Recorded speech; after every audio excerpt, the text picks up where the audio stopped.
All right, well, Shadow Energy Minister Dan Tehan joins me now. Dan, good to see you. And of course, you're live in Canberra for the sitting week. Now, I'm going to get to Tomago in a moment, but I just want to ask you about the Coalition's position on net zero by 2050. This is tearing apart the Liberal Party. When will you have a position? Well, obviously we're going through a process, Shari, as your listeners know. So that began a few months ago. I've been conducting briefings with my colleagues. We'll have another discussion on Friday. I've obviously been also consulting widely with industry. I was in Western Australia last week, in New South Wales, in South Australia, making sure that we're getting out there, talking to industry. Obviously, but are you any closer? Out and about in their electorates. Are you any closer to a final position? Well, obviously, very keen to make sure that everyone gets their view when it comes to the party room, and Friday is another step in that direction. We've been doing it by, first we looked at gas, we've been looking at nuclear, we've been looking at emissions reduction. So I've been working through a process. I made a commitment to all the colleagues that I wanted to hear their views. They're keen to hear the views of others. And the most important thing here is that we get it right. As we've seen today, 5,000 jobs are now on the line at Tomago. That's what's important. That's why we've got to take our time and get this right, because energy is absolutely crucial and vital to the future of this nation. And we've seen today that for 5,000 workers, there's now huge doubt as to their future. And that's after the Prime Minister went to Tomago in January, looked those workers in the eye and said, what you do here is what a future made in Australia looks like. Well, sadly for them, now that promise and that commitment seems worthless. And what I think needs to happen is the Prime Minister needs to go back to Tomago.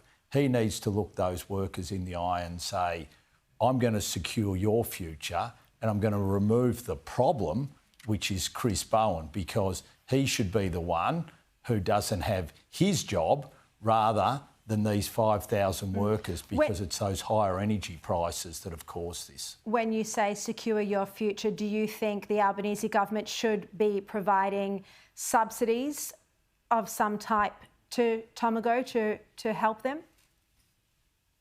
Well, the first thing they need to do is drive energy prices down, because that's what's causing all the issues. And they've also got to look at ways that they can work with the smelter to secure its future. Now, you and your listeners might recall that Portland Aluminium were very concerned about their long-term future when we were in government. And I worked very closely with Angus Taylor, and we were actually able to work closely with the Victorian State Government to come up with an arrangement which secured their long-term future, while we made sure we continued to put downward pressure on energy prices. So do you think the government should help with subsidies? Is that your position? Well, what we're saying is that the government, first of all, needs to be able to demonstrate to Tomago and to Rio Tinto that there is a long-term future for the smelter. And the only way they can do that is by demonstrating that there's going to be affordable energy available to that smelter in the future. That's the key to this. That's what we were able to do with Portland Aluminium. Now, if Chris Bowen continues his reckless renewables rollout, which is trying to get renewables to 82% of our grid by 2030, and we know that international experience says that's going to continue to drive energy prices through the roof, there is no way known he is going to be able to secure the long-term future of Tomago. The issue is the focus isn't on the Albanese government and the media at the moment. It's on the shambles of the Liberal Party, on Andrew Hastie, on Barnaby Joyce, all over net zero. Dan, do you admit that every day the Liberal Party doesn't have a position on net zero, it prolongs this disunity? Well, the key here, Shari, is that we have got to be able to hold the government to account on the shambles which is their energy policy and the shambles that is the Labor net zero way, which is a complete and utter shambles, which has seen electricity go up by 39%. We've got grid instability. We've got everyone agrees with that, but you can't do that until you have your own policy. So is it unlikely you'll retain support for net zero by 2050? Is that where you're moving towards? Well, Shari, obviously I'm going through a process at the moment and I'm working with my colleagues to make sure we get our policy right. Now, this policy is incredibly important for the nation's long-term future. And if we don't get it right, sadly, we might see more incidents like we've seen in the last 24 hours when it comes to Tomago.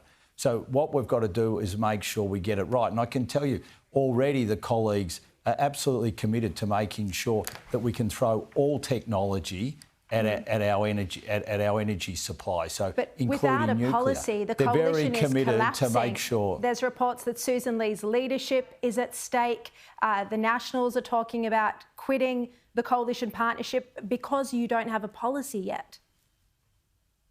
Well, Shari, as I've said, we've got to make sure that we get the policy right. That is the most important thing that we can do because it's about securing the long-term future of this nation. So how long will this take? take? And that is what...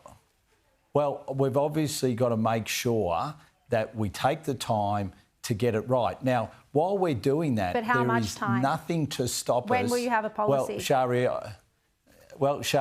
I am focused on making sure that we get the policy right, and I will do that and continue to do that. Do you expect to have a position this year? To make sure we get that outcome.